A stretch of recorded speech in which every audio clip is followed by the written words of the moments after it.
was been identified by growers that they have a number of feed gaps through the year. Some have a feed gap through summer. The more cropping intense people tend to have stubbles available, and therefore their feed gaps begin in late autumn. And depending on the circumstances and the individual properties, there can be a feed gap before the break of the season, at the break of the season, or following the break of the season first into the early winter months.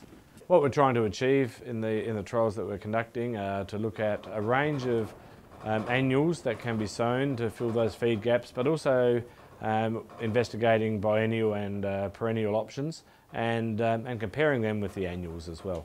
The results indicate already that the most productive species are, at the start of the year, from a sown annual point of view, tend to be the cereals.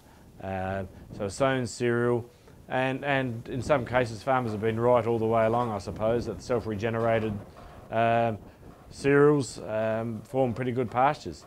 If we are going to sow them, certainly the most important thing is density, more so than species or varieties.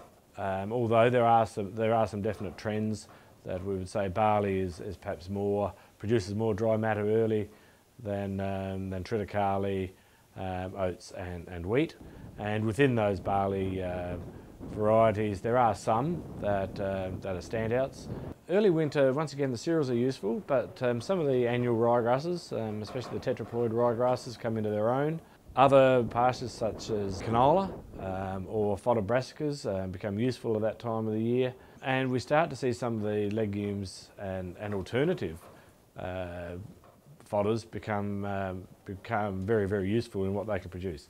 Some of the exciting things we've had a look at, some of the Melaleucas species, and in the trial here we have Melaleucas albus, produces phenomenal late winter, early spring, and perhaps into later spring production, and its total season production is greater than any of the cereals.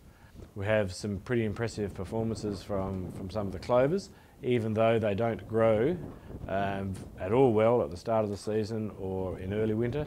They certainly produce in spring. Self-regenerated helicarium or sulla is at the start of the year we can get nothing to produce as much as the self-regenerated sulla, even when we compare that to a sown barley.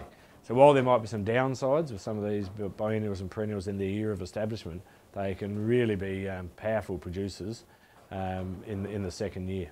In the trial we have some silver beets, carrots, kohlrabi, turnip, and we're just trying to prove that they can produce a lot of biomass.